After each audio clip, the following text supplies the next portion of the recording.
మరి 2014-19 మరియు 2019-24 మధ్య ఎక్సైజ్ పాలసీలు మరియు వే ఫార్వర్డ్ మదింపు కోసం మంత్రిమండలిలో చర్చ జరిగింది.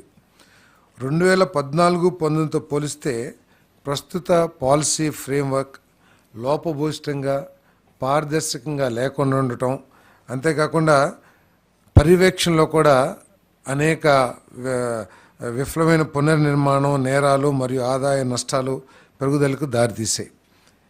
రానున్న నెల రోజుల్లో ఎక్సైజ్ శాఖను మెరుగైన పర్యవేక్షణ మరియు నియంత్రణకై ఏకీకృత పరిపాలన విధానం కిందకు తెచ్చేందుకు ఎక్సైజ్ శాఖను పునర్నిర్మించేందుకు ప్రతిపాదించడం జరిగింది.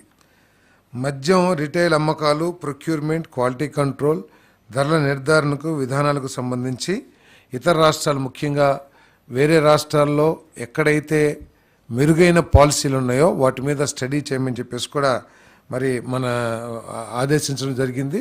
దానికి సంబంధించి అధికారులందరూ కూడా వివిధ రాష్ట్రాల్లో పర్యటించి ఏ రాష్ట్రంలో అయితే మెరుగైన పాలసీ ఉందో ఆ పాలసీని అడాప్ట్ చేయాలని చెప్పేసి కూడా ఆలోచన చేయడం జరిగింది. అంతేకాకుండా గత ప్రభుత్వం చేసిన సరఫరా చేసిన బ్రాండ్స్ కానివ్వండి, వాటన్నిటి మూలంగా ప్రజల ఆరోగ్యం దెబ్బతిందని, అదే లివరు, కిడ్నీస్ ఇవన్నీ కూడా దెబ్బతిన్నాయి అని చెప్పేసి కొన్ని సర్వేస్ కానివ్వండి, మరి కొన్ని స్టడీస్ కానివ్వండి చాలా క్లియర్గా తెలియజేస్తూ ఉన్నాయి. దాన్ని దృష్టిలో పెట్టుకొని క్వాలిటీ మీద ప్రత్యేక పర్యవేక్షణ ఉండే విధంగా దేశంలో ఉన్న మెరుగైన బ్రాండ్స్ అన్నీ కూడా, ఎందుకంటే ఆరోగ్యానికి అత్యంత ప్రాధాన్యతనిచ్చి అన్ని టెస్టులు కూడా కండక్ట్ చేసి మెరుగైన బ్రాండ్స్ని తీసుకురావాలని చెప్పేసి సూచించడం జరిగింది. మరి సెప్టెంబర్ 5, 24 నాటికి ఆమోదం ప్రక్రియను పూర్తి చేసి 1 అక్టోబర్ 2024 నుండి కొత్త మద్యం విధానం అమల్లోకి వస్తుందని చెప్పేసి మనం చేస్తాను. కొత్తగా అమల్లోకి రానున్న నూతన మద్యం విధానంలో రాష్ట్రంలోకి అక్రమ మద్యం రవాణా, గంజాయి, నాన్ డ్యూటీ పెయిడ్ మద్యం ప్రవేశించకుండా కట్టుదిట్టమైన చర్యలు తీసుకోవడం జరుగుతుంది. అంతేకాక అల్పాదాయ వర్గాల వారికి అందుబాటు ధరలకు నాణ్యమైన మద్యాన్ని అందుబాటులో ఉండేందుకు అవకాశం కలిగించే విధంగా పాలసీ ఉండబోతుందని చెప్పేసి కూడా మనం చేస్తాను. మరి అదేవిధంగా గత ప్రభుత్వం ఫెయిల్యూర్ మూలంగా గత ప్రభుత్వం అనుసరించిన మరి లోపభూయిష్టమైన ఎక్సైజ్ పాలసీ మూలంగా ఐఎంఎఫ్ఎల్ మద్యం అమ్మకాలు 232 లక్షల కేసులకు, బీరు అమ్మకాలు 436 లక్షల కేసులకు పడిపోవడంతో రాష్ట్ర ప్రభుత్వానికి 2019-24లో మధ్యన 18,860 కోట్లు నష్టం వాటిల్లింది.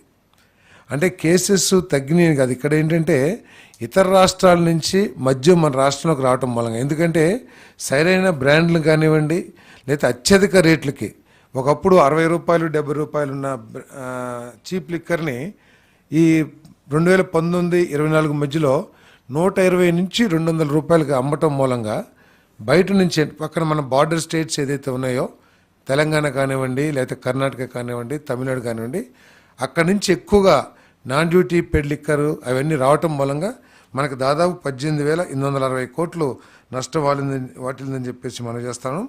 మరి అదేవిధంగా గత ప్రభుత్వం మద్యం అమ్మకాల సప్లై చైన్ ఉత్పత్తి నుంచి రిటైల్ అమ్మకాల వరకు కూడా గుత్తాధిపత్యం, అంటే వాళ్ళకి కావాల్సిన కొన్ని కంపెనీలని, అంటే దేశవ్యాప్తంగా లేకపోతే గతంలో అమల్లో ఉన్న బ్రాండ్స్ అన్నిటినీ కూడా వాటికి ఏదో ఒక విధంగా నష్టం కలిగించి మార్కెట్ నుంచి మన రాష్ట్ర ప్రభుత్వం మార్కెట్ నుంచి బయటికి పంపించేసి వాళ్ళకి కావాల్సిన కొన్ని బ్రాండ్లు మాత్రమే మార్కెట్ చేసి స్వార్థంతో ప్రజలకి నష్టం చేయటమే కాకుండా రాష్ట్ర ప్రభుత్వానికి కూడా నష్టం చేశారని చెప్పేసి మనం చేస్తాను. నాణ్యత లేని మద్యం అమ్మకాలతో లక్షలాది మంది ప్రజల ఆరోగ్యం ప్రతికూల ప్రభావం చూపించింది. వీటన్నిటిని కరెక్ట్ చేస్తూ పేదవాడి లక్ష్యంగా చేసుకుని, అంటే వారి ఆరోగ్యం దెబ్బతినుకోకుండా పేదవాడి ఆర్థిక పరిస్థితులు దృష్టిలో పెట్టుకుని ఒక మంచి పాలసీ తీసుకురావాలని చెప్పేసి ప్రభుత్వం ఆలోచన చేస్తుంది. 1 అక్టోబర్ 2024 నుంచి కొత్త పాలసీ అమల్లోకి రాబోతుందని చెప్పేసి మనం చేస్తాం.